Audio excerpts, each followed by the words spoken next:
101 anos. Seja bem-vindo. É fevereiro de 1942, 20 anos depois da Semana de 22. Mário de Andrade, um dos principais nomes do movimento, escreve a série de colunas Um Movimento Modernista para o Estado de São Paulo, colocando com maturidade brutal o último prego no caixão do movimento modernista paulistano. Abre aspas. Nós não podemos servir de exemplo para ninguém, mas podemos servir de lição. Fecha aspas. Na coluna de 1942, Mário já ressalta as incoerências do movimento. Abre aspas. O modernismo no Brasil foi uma ruptura, foi um abandono consciente de princípios e de técnicas. Foi uma revolta contra a inteligência nacional. É mais possível imaginar que o estado de guerra da Europa tivesse preparado em nós um espírito de guerra. E as modas que revestiram esse espírito foram diretamente importadas da Europa. Quanto a dizer que éramos antinacionalistas, é apenas bobagem ridícula. É esquecer todo o movimento regionalista aberto anteriormente pela Revista do Brasil Primeira Fase, todo o movimento editorial de Monteiro Lobato, a arquitetura e até o urbanismo do Bugras, neocolonial aqui nascidos. Isso sim eram raízes engrossadas desde o início da guerra, mas o espírito e as modas foram diretamente importados da Europa. Fecha aspas.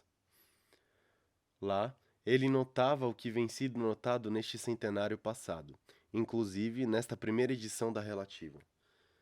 Já falava sobre o perfil aristocrático e, portanto, completamente impopular da Semana de 22, bem como do caráter exclusivista de um modernismo somente paulistano, de integrantes cujos nomes acabam onde a cidade acaba.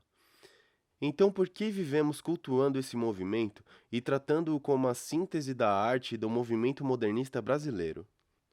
Eu digo ao leitor nessa introdução, pelas inconsistências de uma historiografia branca, sudestina e teimosa.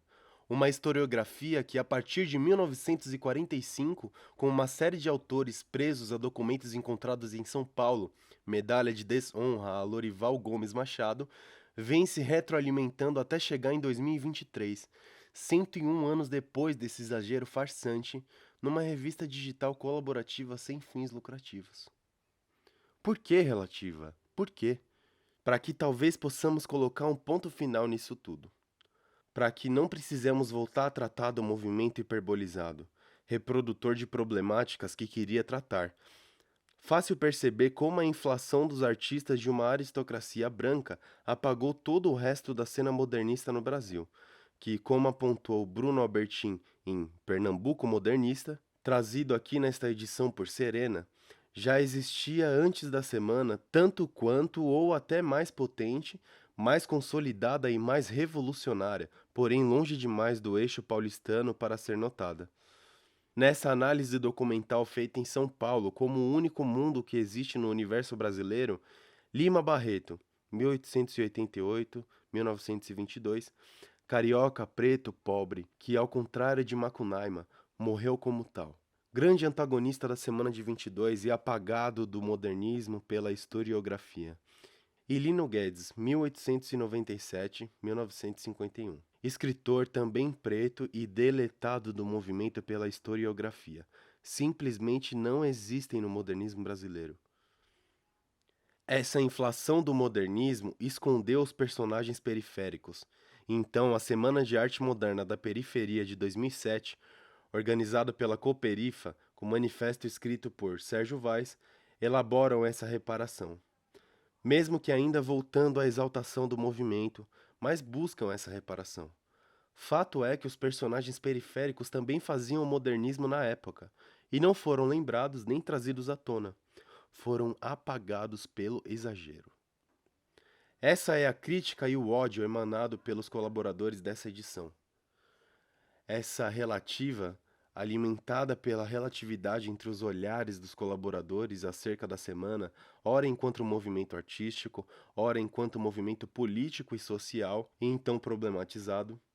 O ódio de Nala Black trava ao desejar que se fodam os modernistas e seu movimento excludente, e de Denilson Baniwa ao pintar a cabeça de Mário de Andrade servida num banquete, não é apenas ódio. Não é apenas raiva que nutre nossa crítica.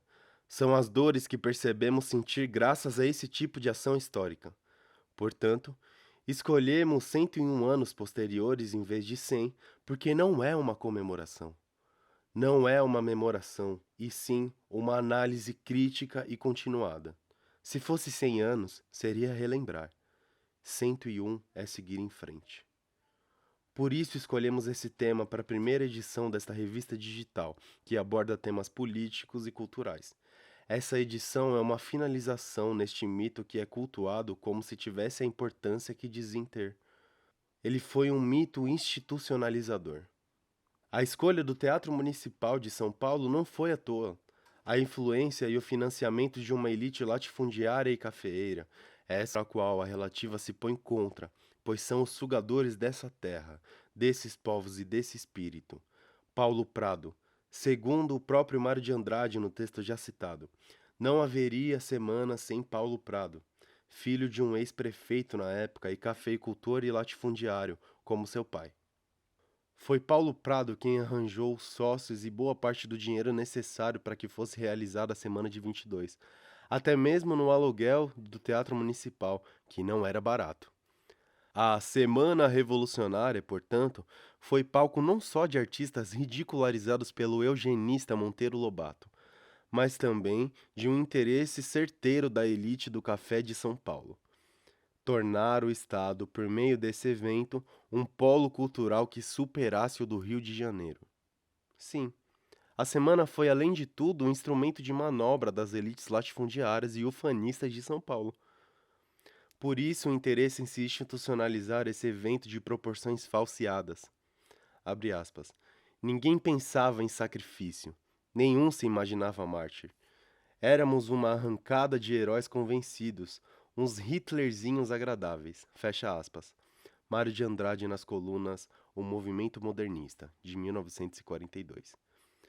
Abordamos nesta edição também temas que transcendem a semana de 22 e vão mais ao encontro do modernismo em si, como o texto de Giovanna Gaba e Lucas Okuda, sobre inteligências artificiais no contexto da moda brasileira. O meu, sobre a linguagem e língua como ferramentas de dominação ocidental e de superação antropofágica. O de Yuri Novaes, sobre o desenvolvimento urbano de São Paulo como analogia à colonização espacial dessas terras, etc.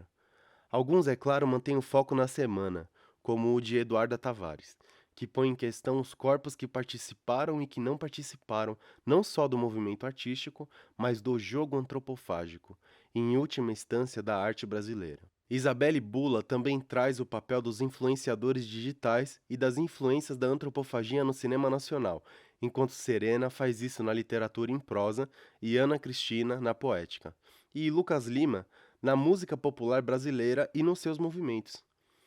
Deixo esse final da introdução para esclarecer o papel da relativa e nossa intenção enquanto grupo colaborativo. Relacionar aspectos e conceitos para tentar entendê-los. Relacionar pessoas e seus trabalhos em uma edição repleta de perspectivas que, sejam elas das mais múltiplas, não violem nossos compromissos sociais, políticos e culturais enquanto grupo. Espero sinceramente que o conteúdo possa vir a calhar a pessoa que lê e ouve essa revista, que se divirta e se questione, bem como espero que os colaboradores desta edição possam se deleitar com seu trabalho. Grato, Gabriel FS. Hoje, em 25 de maio de 2023, marcam 101 anos e 101 dias da Semana de Arte Moderna de 1922.